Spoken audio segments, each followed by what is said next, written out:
When you start thinking about Alexa and all these other things, one of the things that my career has been completely predicated on is the fact that I am willing to take chances on things that aren't mainstream yet, because I understand that if I go after social code, and if I go after Vine, and if I go after Micmac, and if I go after Yak, and if I go after all these things, that I only need one of those 7 to actually hit Snapchat, Instagram, to win that bet. We have enormous fear in this room I have to wait, or let's wait till it's big, or what if I waste my time, right? Will I waste my time on these platforms if it doesn't become big? And so one of the other themes that I really wanted to leave here with tonight, knowing the demo of this room, is we have to have a lot more risk tolerance on new platforms. If you're not playing, back to details, and I know you're taking notes, if you're not playing with Marco Polo and After School and House Party, then you're not there potentially at the platforms that can become the next things at the top of our tongue.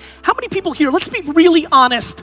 Let's be really, really, really honest with ourselves inbound. Please raise your hand if this is true. How many people in this room, and I want everybody to look around, said 2.5 years ago, 3 years ago, maybe even a year ago, that they would never be on Snapchat, that was stupid, and now have a Snapchat account? Raise your hands.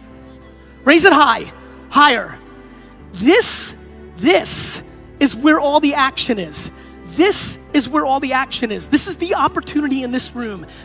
But we continue to downplay. We continue to downplay the upside because we fear the risk of being on there and wasting time. If you have not achieved what you want to professionally or in life, time is the number one thing you've got. You need to deploy as much of that as humanly possible. That is the asset. When you have not achieved the things that you want to happen in life, and it is because of time that you haven't wanted to put into these platforms or worlds, that is a massive mistake. It's the one asset you have. Not everybody in this room has money.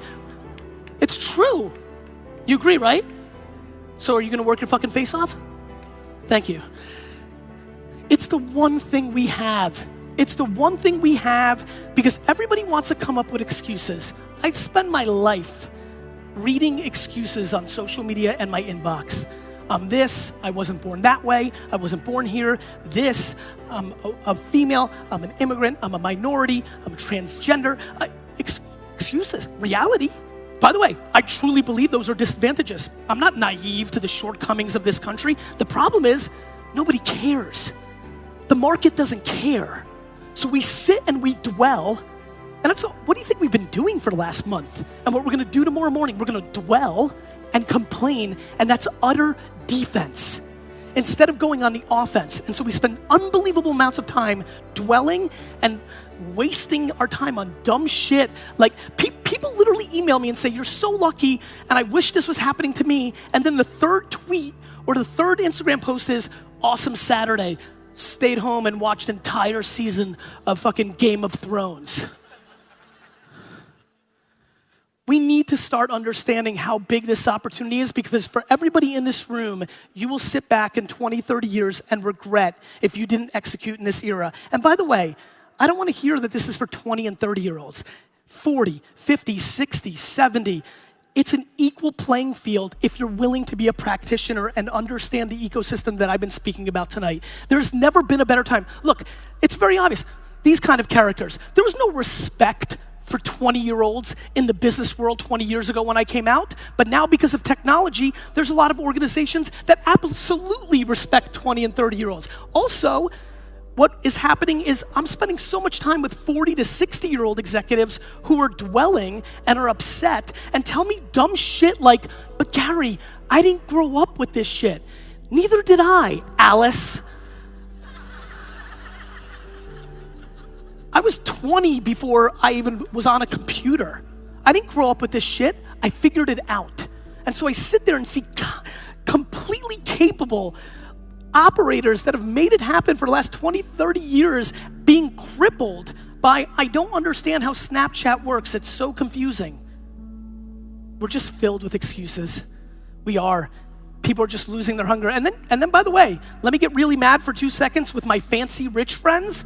The thing that I'm completely blown away by, that I had no idea was going on in capitalism and meritocracy, is once you get rich, you actually try to spend your dollars to create laws that allow you not to work and still hold on to your money? 100%, right? I mean, I'm blown away by this. You were benefited because in your 20s to 60, for 40 years, you grinded and out-executed somebody, and you were able to make lots of money. But now that you're tired, and you're finished, and you're older, and don't want to put in the work, you don't want the next young buck to come along and eat your lunch. That's not how capitalism works. It's true. It's just not. And so we have all these trends, and we have the great fortune of living in an era where things have been really good for a very long time. And so I walk around the world, and I told my wife, Lizzie, I'm like, Lizzie, listen to me. I don't care, clearly, because I was such a shit student, what the kids do at school, but please, they can't be in programs where we give away 7th place trophies. I have no idea who wins the election tonight, but we need to fucking ban 7th place trophies in America. And so we have all these macro situations going on, and not to mention, for a lot of people here under 30, you haven't been in the game during an economic downturn because things have been very cushy for the last 7 years, where if you're 23 years old and you have an idea, your company's miraculously worth $4 million. And so we're living in a very intriguing time, and I think that the passion and the angst and the energy that I bring tonight are predicated on a couple tried and true things. Number one, if you're not making long-term decisions, you will be vulnerable. The market's changing very quickly, and anybody who's looking for short-term stuff gets short-term stuff and then gets hurt in the long term. Things like Airbnb. Guys, Airbnb shouldn't have been invented by Brian and Joe. Airbnb should have been invented by Marriott, but Marriott is looking short-term and isn't creating business models to put themselves out of business. Uber should have not been created by Garrett and they should have not been created by Garrett and Travis. They should have been created by the guy or girl that owned the most medallions in New York City, or by Greyhound. If you sit here tonight and you're doing well, you're in danger, because there's somebody young and hungry that has the internet, which is a platform that creates a zero cost to get into the game, that's coming after your shit. So if you don't do what I do, which is wake up every single morning, and try to put yourself out of business, somebody else is gonna do it for you. It is much more fun, my friends, to put yourself out of business than have somebody else do it for you. And so please, if you're cushy, who's cushy? Raise your hand if shit's going real well. Jesus Christ. 3 people raised their hand. I think you need to shut down this fucking, you're doing good? Awesome, man. What was that? I was like, you're doing good? You're like, yeah, we're doing okay. All right, yeah, always. So you've got to understand, the only thing that's interesting to me, and the only thing I always say that basically my career is predicated much more similar to Mariano Rivera than anything else that I can think of. If you're a baseball fan, he was a very good closer for the New York Yankees, where basically his entire career was predicated on one pitch. He had one pitch for 17 years, and nobody could hit it. And that's basically my business career. I've got one pitch, which is the following. I know what you're gonna do before you know you're gonna do it. It's the thing that I was gifted with, just like if you can sing, just like you can shoot. I've always had the intuition. I was made fun of, and aggressively made fun of, for launching a website in 1996, because just like people sit here and think that Vine or Snapchat is a fad, there's people in this room that remember where the whole internet was a fad. But I bet on it, and I built a big business. And then I was made fun of because this thing called YouTube came out, and I took a chance on that because I thought it was gonna be big, and started a wine show and sat in front of a camera and drank 4 bottles of wine for 20 minutes, and hundreds of thousands of people watched it. And then that worked. And then Twitter worked. And then I invested in Twitter and Facebook and things of that nature. But I had so many losses along the way. One thing that's never talked about with my genius career was that I was on YouTube super early, but I left 6 months in and started producing Wine Library TV exclusively on Vidler. I was wrong. One thing that's not talked about is that I thought that the biggest startup in the world in 2010 was gonna be Yobongo. I was wrong. And I continue to be interested in being wrong for the rest of my life because I am a purebred entrepreneur, because I'm not scared of trying things and wasting my valuable time because I want things. And most of all, and this is the most of all of the whole thing, I just genuinely don't give a fuck about what you think about me.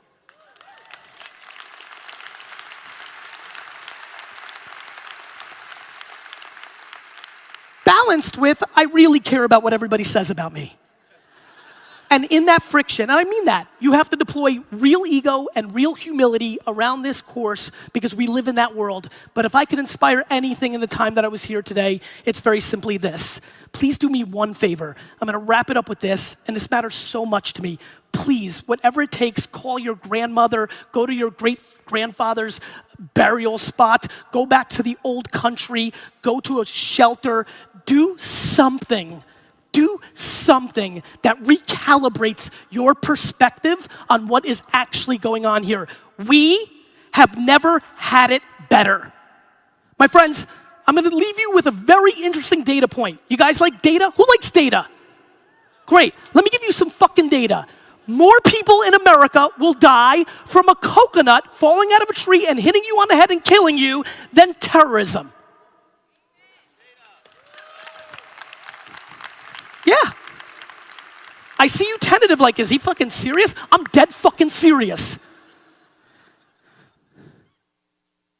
Kids 7 to 11 watch more Twitch esports than all the 4 major sports combined. That's data. We're living through a totally different time. 10 years ago, the weirdest thing in the world was your friend dated people online.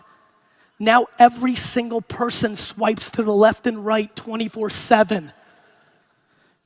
And so the trends in our society have changed. And either you're gonna sit here and binary, this is a black and white conversation, either you're gonna leave here and understand how fucking awesome it is and you're gonna take full advantage of it and be a winner, or you're gonna sit and dwell on all the negatives of it and be a losing player.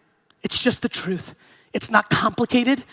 It's not fun for me to say, I don't want you to lose. I desperately want you to win, but this is on you. Nobody else is in control. There are people who deal with things like the loss of their children or real diseases. We're sitting and dwelling about not getting enough likes on fucking Instagram. We're sitting and dwelling about forces that don't really have impact on us. It is time that this collective room and our space understands this is the greatest golden era of not only business, but life, and you really, and I mean really, need to fucking grab it. Thank you.